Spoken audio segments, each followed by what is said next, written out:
Roller coasters have been a staple of the amusement industry. Spins, turns, loops are all words that are synonymous with the roller coaster, but they weren't always like the inversions we have today.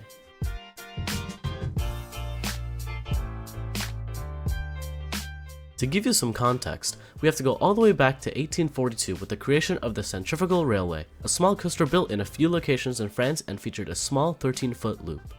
In 1895, this model was brought to the US in the form of the Flip-Flap Railway with a slightly larger 25-foot tall loop and pulled a total of 12 Gs. In reference, Tatsu at Six Flags Magic Mountain pulls a total of 4.5 Gs, and it does this. This caused riders to experience severe whiplash, which eventually led to it being shut down sometime in the early 1910s. After the terrible monstrosity of the Flip-Flap Railway, many engineers lost interest in building roller coasters with inversions, as only a few showed up over the next 60 years. However, a new invention swooped in to revive the genre of roller coasters, and it's all thanks to Walt Disney himself. Welcome to a most exciting adventure. A breathtaking bobsled ride down the icy slopes of the majestic Matterhorn. The Matterhorn bobsleds was built in Disneyland, California, and opened on June 14, 1959.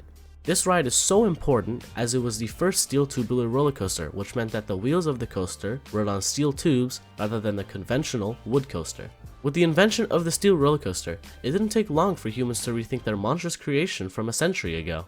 And who else could have reintroduced the idea other than a man with the last name Bacon?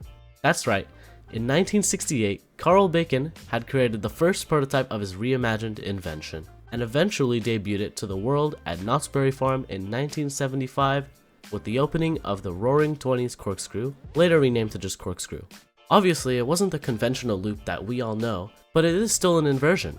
And just to summarize what an inversion is, inversions are classified as a roller coaster element in which the track turns riders upside down and then turns them back to the upright position. So now that you know what an inversion is, let's jump 1 year later and take a trip to Six Flags Magic Mountain. You see that coaster? The one right there, with the abnormally circular loop?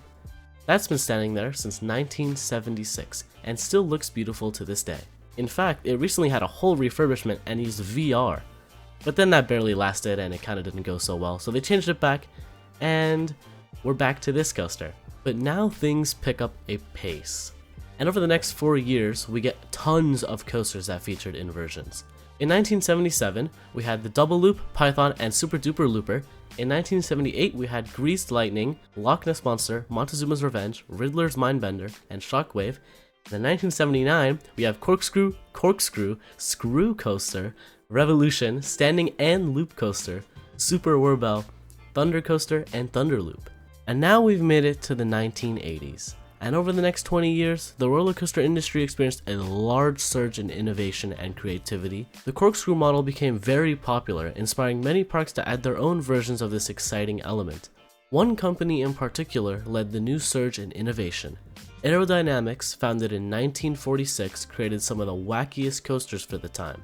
During the 1980s alone, they introduced significant coasters such as the Bat at Kings Island, which was the first ever suspended coaster, Dragon Mountain, which featured the first ever bow tie inversion, Orient Express, which featured the first Batwing inversion, and the Great American Scream Machine, which featured a total of 7 inversions. Now 7 inversions is absolutely crazy on a roller coaster.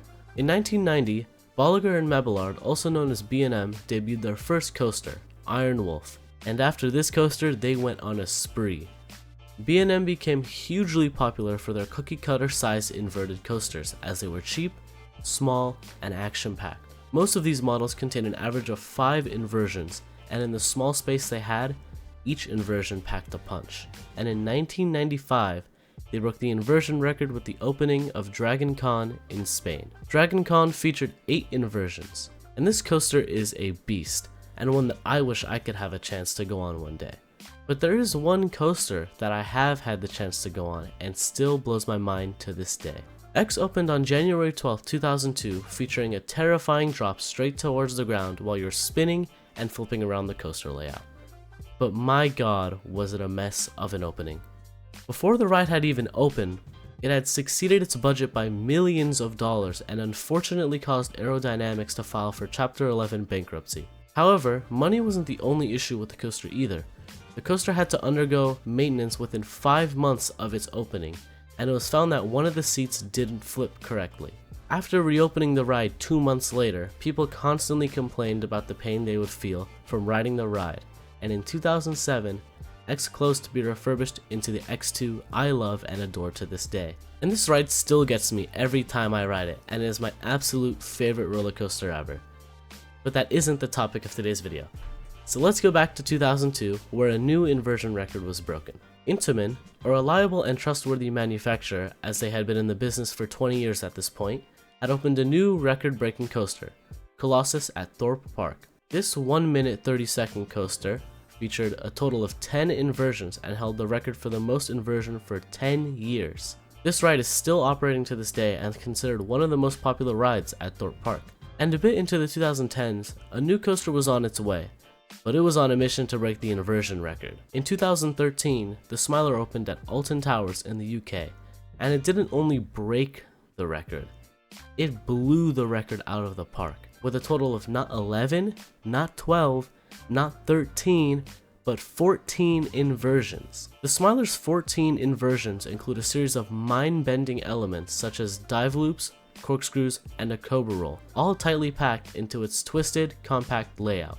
The ride, manufactured by this company that I will not try to pronounce, has become infamous not only for its record-breaking inversions, but also for its intense experience and a major accident in 2015, which resulted in serious injuries for several riders. Despite this, the Smiler remains a very popular attraction and a testament to the ever-evolving engineering feats in the roller coaster industry.